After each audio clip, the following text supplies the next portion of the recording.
이번 순서는 복잡하게 얽혀있는 시사 문제를 풀어보는 시사 탐구 시간입니다. 네, 엊그제 지난 4일이죠. 일본 정부가 수출 제한 조치를 결국 단행했습니다. 이 문제는 한일 양국 간 갈등이 더욱 깊어지게 되는 원인이 되고 있고 전 세계도 G20 직후라 관심을 갖고 있습니다. 이번 조치의 배경에 그래서 관심이 더욱 쏠리는데요. 우리나라와 일본의 갈등은 항상 여러 측면에서 분석돼 왔죠. 오늘은 이 한일 무역 갈등 문제를 양국 간의 역사적, 정치적 문제를 통해서 짚어보도록 하겠습니다. 이 문제를 이야기해 주실 분을 소개해 올리겠습니다. 성공회대학교 일본학과 양기호 교수님 나오셨습니다. 네, 반갑습니다. 네, 반갑습니다.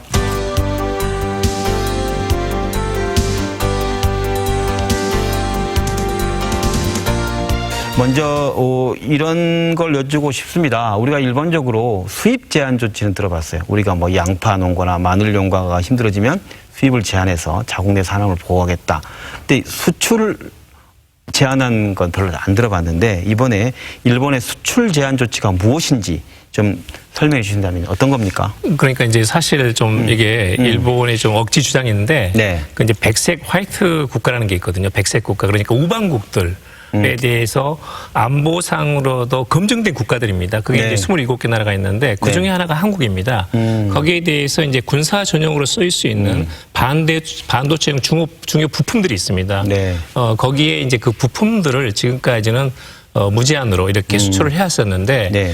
지금은 한국이 안보상의 이유로 이건 상당히 저는 제가 보기 잘 납득이 안 가는데 안보상의 이유란 말은 예. 일본 입장에서는 한국이 예. 안보에 위협을 주는 국가라는 그런 뜻이 되는 겁니까? 안보상의 이유란. 사실 그걸 설명을 잘 들여다보면 네. 한국에 수출할 경우에 네. 그 수출했던 부품이 다시 북한으로 넘어갈 수도 있다라는 것을 염두에 두는 겁니다. 그게 이제 일본이 표면상으로 내세우는 안보상의 이유인데 별로 해당 사항은 거의 없습니다. 뭐 북한에서 반도체 생산하는 것도 아니고요. 네. 근데 그런데 이제 그걸 빌미로 해가지고 지금 가장 중요한 이 반도체하고 디스플레이를 만드는 그 부품, 핵심 부품을 3개를 수출 규제를 하겠다라는 겁니다. 뭐죠?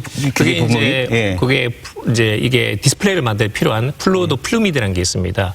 그다음에 또 하나 이제 그 감광제라고 그러는데 그걸 이제 리지스트라고 그러거든요. 그다음에 이제 이 그 반도체 회로판을 깨끗하게 세정하는 세정액이 이제 에칭가스가 있습니다. 에칭가스. 네, 예. 이 3개가 이제 반도체를 만드는데 가장 핵심 부품입니다. 그런데 우리나라가 이제 1년에 거의 뭐 500억 달러, 우리나라 전체 수출의 거의 20%를 차지하니까요. 그러니까 우리로서는 상당히 지금 아픈 대목을 일본이 급수를 찔렀다. 라는 점에서는 상당히 이건 조금 뭐랄까 굉장히 좀 심각한 문제가 될 수도 있습니다. 예. 근데 그 이번 제재에 대한 대응으로 우리 정부는 WTO에 제소를 하겠다고 하는데 예. 이게 지금 일본의 조치가 국제법상 위반이라고 보십니까? 어떻습니까? 분명히 국제법상 위반입니다. 이제 그 가트 말하자면 무역 관세에 대한 협정이 있는데 거기 11조에 걸립니다. 그러니까 특정 물품을 이 공급을 중단한다든지 네. 수출을 시간을 걸리게 해가지고 말하자면 연장시킨다든지 네. 아니 물품을 한정시켜 숫자를 한정시킨다든지 이런 것들은 전부 다 사실은 이제 무역 규제에 해당하거든요. 그래서 이제 가트 11조에 걸립니다. 이것은 이제 제가 보기에는 100% 걸리기는 걸린 문제인데 일본은 이제 표면상으로는 안보상의 이유를 대고 있거든요. 네. 그런데 물론 이제 그건 WTO에서 제소를 해가지고 판결을 받아봐야 됩니다. 그런데 문제는 뭐냐면 이게 판결이 날 때까지 최소 1년에서 또는 일본이 불복하게 되면 재심 가게 되면 2년씩 걸립니다. 근데 그럴 경우에 우리는 지금 재고가 3개월밖에 없거든요. 근데 그런 점에 상당히 이제 우리는 좀 상당히 고통을 받을 수밖에 없습니다. 그래서 이 문제는 어떻게든 정치적인 타협으로 해결도 해야 되고 또는 이제 한일 간의 어떤 대화를 통해서 문제를 풀어나가야 됩니다. 교수님께서 뭐 통상 분야, 산업 분야의 전문가는 아니시지만 지금 결국 이제 그럼 상대방이 딱 집은 건 상대방에 타격을 주기 위한 걸 집었다. 우리 전자. 그런데 네. 이게 한국 경제에 큰 타격이 될 거라 우려하는 보도가 많은데 정말 우리 경제에 큰 타격이 될까요? 어떻게 보십니까? 이게 장기화되면 이 타격을 입을 수밖에 없습니다. 지금 전체 수출의 20%를 차지하기 때문에 네. 그리고 여기는 이제 반드시 3개월치 재고는 있는데 네. 그 다음부터는 재고가 부족하게 되면 이것은 이제 생산이 일시적으로 가동이 중단될 수도 있습니다. 네, 그런 점에서는 문제를 풀어나가야 되고요. 네. 저는 이제 이 문제는 어느 정도에서 접점을 찾을 수 있다고 보는데 지금 예를 들면 이제 일본 내에서도 지금 우려가 나오고 있거든요. 그러니까 우리나라 정경련에 해당하는 경단련에서도 또는 일본 경제동호회 같은 데서도 일본 기업들이 직접 피해를 받는 겁니다. 사실 일본으로 봐서는 수출국 가운데에서 한국이 제일 노른자입니다. 가장 그 수출하는 그 양 가운데에서 이익을 얻는 부분이 가장 많은 나라가 한국이에요. 순도가 높은 나라군요. 순도 높은 나라예요. 예. 아주 말하자면 이거 장당이 아주 그 쏠쏠한 그 알짜배기 나라입니다. 네. 그러니까 이제 일본 측도 손해를 입을 수밖에 없고 또 이제 우리도 이 그 반도체 생산이 줄어들게 되면 한국의 반도체를 받아서 생산하는 일본의 핸드폰 회사들, 그다음에 미국의 애플 같은 회사들이 또 직접 타격을 받게 된 겁니다. 네. 그러니까 이게 예전 같으면 상당히 이제 한일 간의 경제 격차가 심하다 보니까 우리가 일방적으로 당하는데 지금은 이게 생산이라든지 유통이라든지 이런 것들이 글로벌 체인으로 돼 있어요. 더구나 이제 미국 쪽도 유럽 쪽도 많이 한국의 삼성에 의존하고 있거든요. 네. 근데 그러다 보니까 이것은 벌써 일본 내에서도 목소리가 나오고 있고, 네. 예를 들면 일본 언론 아사히 신문이라든지 또는 일본 경제신문 같은 데서도 도쿄신문 당장 같은 데. 도쿄신문도 그렇고 당장 지금 그 보복 조치를 철회하라고 이렇게 지금 사설에 쓰고 있거든요. 네, 그런 점에서는 아마 일본 정부 자체가 지금 너무 무리수를 뒀고 강수를 뒀고 저는 어떤 면에서는 이게 참 그 아베의 의교의 크다는 오점입니다. 결국 이런 문제를 얘기하다 보면 결국 일본 내의 기업인들도 반대하고 있고 대개는 뭐 양파 농가나 우리 농민들이 반대하면 국내 산업에 타격을 입기 때문에 그래서 정부가 나서서 WTO에 이런 경우는 수입 제한해달라 이런 경우가 많았던 것 같은데 지금 오히려 일본 기업인도 반대하고 우리 국내 기업 자유무역에 해를 끼치는 구조인데 결국 그렇다면 아베는 왜? 속셈은 뭐냐면 네. 작년 10월 말에 있었던 강제징용 대법원 판결이 있지 않았습니까? 그래서 이제 거기에 대해서 피해자에 대해서 1인당 1억 원씩을 지불하라고 이렇게 대법원 판결이 최종적으로 났습니다. 그런데 일본 측의 주장은 뭐냐면 1965년에 한일 청구권 협정으로 최종적으로 완전하게 끝났다는 것인데 한국이 왜 약속을 어기고 대법원에서 이런 판결을 내렸느냐. 이것은 국제법적인 폭거다 이런 이제 그 얼토당토하는 말을 하는 거예요. 네. 그래서 이제 여기에 대해서 한국 정부가 한일 양국 정부가 65년에 청구권 협정에 체결한 당사자니까 한국 정부가 국내 사항으로 하고 입법 조치를 통해 가지고 돈을 피해자들에게 보상을 해라. 일본 기업은 할 수 없다라는 것이 이제 일본 측의 주장입니다.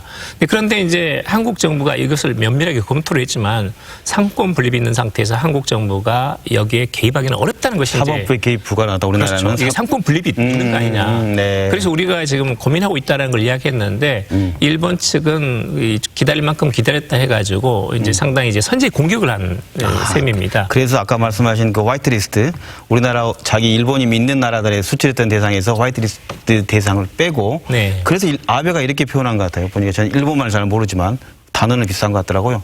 약속 후 그러대요. 네. 약속을 어긴 나라에 대해서는 우대 조치를 할 수 없다. 그게 지금 약속이 지금 강제징용 조치를 강제징용 1965년의 청구권 협정입니다. 네. 청구권 협정에서는 한일 양국이 최종적으로 완전히 끝났다는 것을 약속을 했는데 네. 그 뒤로도 이제 그때는 이제 말하자면 국가가 일방적으로 돈을 받아가지고 예를 들면 이제 여러 가지 뭐 그 우리나라 산업 기반을 만드는 데 썼죠. 네. 지하철 1호선도 그렇고 경부 고속도로도 그렇고 그런데 개인 피해 보상을 안 했다고 보는 겁니다. 근데 네. 사실은 했는데 네. 그런데 이제 대법원 판결은 이 그 강제징용 피해자에 대해 정신적 위자료를 지급하라는 거거든요. 그러니까 이제 거기 부분에 대해서 우리가 지급하지 않은 부분이 있어서 피해자들이 일본 기업을 상대로 해가지고 네. 1억 원 소송을 판결을 받은 거죠. 네. 그러니까 이제 그런 면에서는 일본 정부 측에서는 한국이 다 책임져야 될 일인데 왜 이렇게 또 가져오느냐. 그게 약속을 어긴 거다. 그러니까 국제법적인 약속이다. 그러니까 일본 측 논리는 그건 국내법이고 국제법적으로 조약을 통해서 약속한 것이면 그건 그 이상 이야기해서는 안 된다는 것이 이제 일본 측의 주장입니다. 알겠습니다. 신일철주금하고 그 미쓰비시 이쪽에 대한 그 강제 집행이 지금 진행 중인 거죠 현재 상황이. 진행 중입니다. 그러니까 이제 작년 10월 양쪽 말에 그 아베가 이번 발표한 시기에 서로 맞물려 있는 시점이 있지 않냐. 맞물려 맞습니다. 네. 그런데 네. 지금 이제 그게 금년 5월 1일 날 이제 공고단에서 피해자들이 이 기업들이 돈을 내라고 3번이나 가서 찾아가서 일본 도쿄에 본사 가서 이야기를 했거든요. 네. 그런데 일본 제철이나 미쓰비시 중공업이라 꿈쩍을 안 합니다. 한 푼도 못 주겠다는 거예요. 그리고 문전 박대했습니다.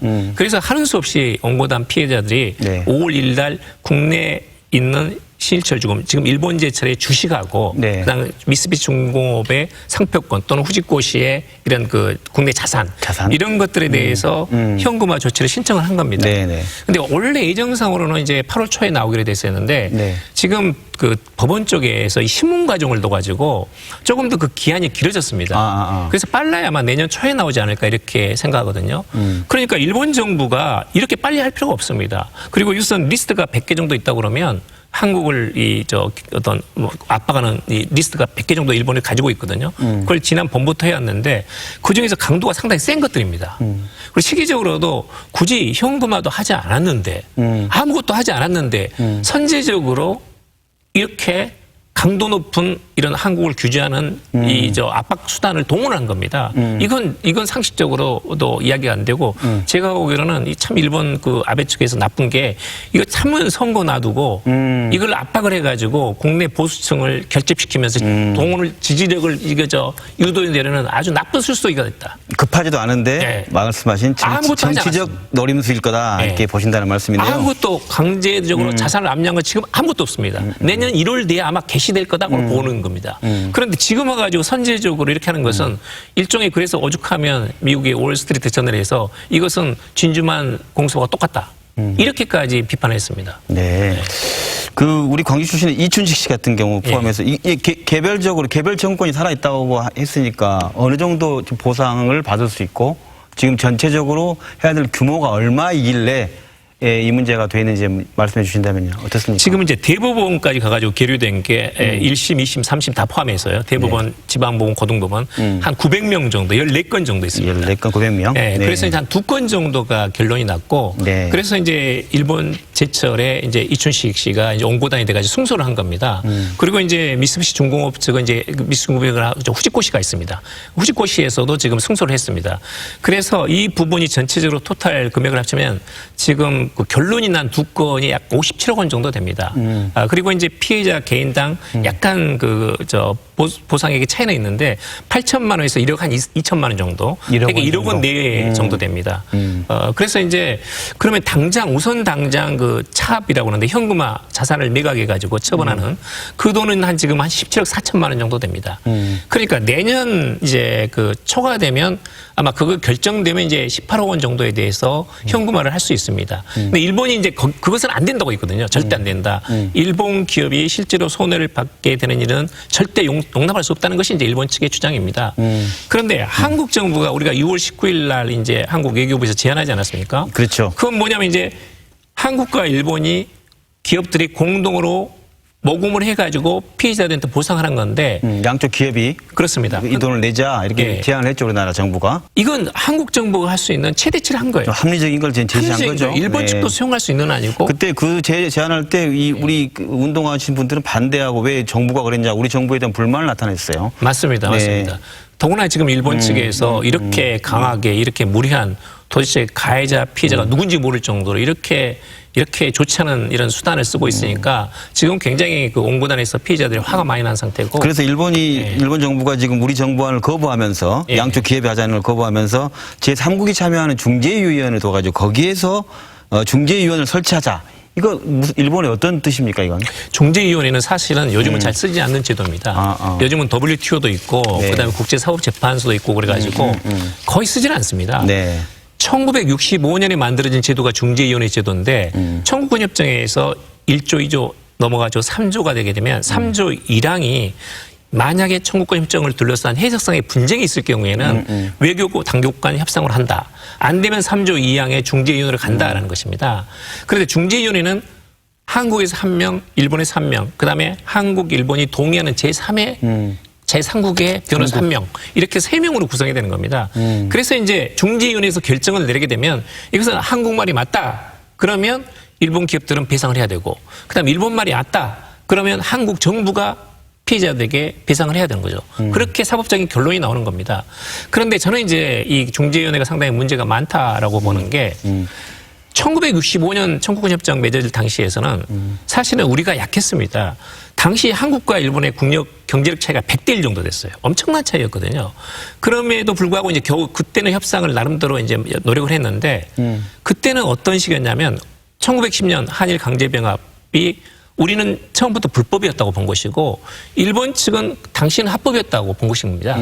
그래서 이제 각자 이걸 체결하고 나서 돌아가가지고 국내적인 설명을 어떻게 하냐면 우리는 불법이고 이 돈은 보상 얘기라고 한 거고 일본 측은 합법이었고 이건 경제협력이라고 본 겁니다. 그러니까 문제는 뭐냐면 중재위원회를 구성해가지고 중재위원회는 지금까지 한 번도 구성된 적이 없습니다. 그러면 어떤 걸 대상으로 할지 어떻게 결정을 할지 제3국으로 어떻게 위원을 초청을 할지 아니면 어떤 시기까지를 이 결론을 내릴지 이것들을 전부 다 한일 양국이 합의를 해야 됩니다. 그런데 문제는 뭐냐면 당시는 1910년에 대한 해석이 달랐습니다. 그런데 이번 작년 10월 말에 나왔던 대법원 판결이라는 것은 1심이고 2심이고 3심이고 간에 다 동일하게 똑같은 건 뭐냐면 1910년에 강제병합은 불법이고 불법적인 증거하에서 일어난 가혹한 노동 착취에 대해서 개인 보상을 하라는 거거든요. 그러니까 이게 중재위원회가 구성이 돼도 우리 쪽은 1910년이 불법이다고 나올 것이고 일본은 1910년이 합법이다. 그러면 가장 중요한 작년 10월에 대법원 판결이라는 것은 1910년이 우리는 불법이기 때문에 그런 판결이 나온 건데 일본은 합법이니까 그런 판결이 나와서는 안 된다는 거거든요.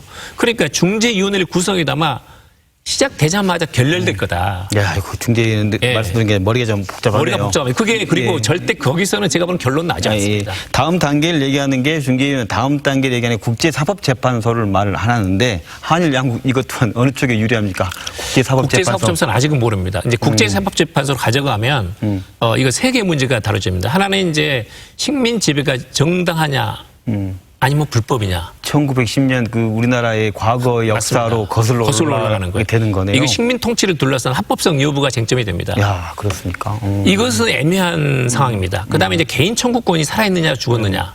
이 문제는 우리가 이길 겁니다. 그다음에 또 하나는 이제 마지막 보상액입니다. 보상이 1억 원으로 나와 있거든요. 그런데 일반적으로 예를 들면 독일 같은 데서 유태인 학살에 대한 피해 보상액도 수천만 원 정도입니다. 상대적으로 국제법적으로 볼 때는 약간 금액이 크거든요. 그러니까 이 세 개 부분에 대해서 어떤 결론이 나올지가 궁금한데 지금 15명의 국제사법재판소 재판관으로 있습니다. 그럼 우리가 한 명을 추가하게 됩니다. 그럼 16명이 이렇게 하게 되는데 우리는 경험이 없어요. 우리는 ICJ 가본 국제사법재판소를 영어로 ICJ라고 그러는데 우리는 가본 경험이 없는데 일본은 1918년 제1차 세계대전 이후부터 3번 정도 경험이 있습니다. 그러니까 가서 지기도 하고 이기기도 했어요. 그런데 저는 가장 큰 문제점은 두 가지가 있는데 하나는 뭐냐면 ICJ라는 것은 국제사법재판소에 대해서는 일본이 3번이나 한국 측에 요청을 한 게 있습니다. 그게 바로 독도 문제거든요. 독도를 가자고 한 거예요. 그러니까 일본 측은 이걸 가져가자는 기본 속셈은 뭐냐. 이게 강제징용에 대한 국제사법재판소의 판결이 끝난 다음에는 그다음에 독도하자. 라고 가는 겁니다. 저희가 있는 거. 저희가 있는 거예요. 그게 아주 나쁜 뜻이 있습니다. 저희가 또 거기 말려들면 안 되겠네요. 예, 또 하나 가장 큰 문제는 뭐냐면 지금 대부분 80대 후반에서 90대 중반입니다. 그러면 국제사법재판소 판결이 나기까지 최소 3년 걸립니다.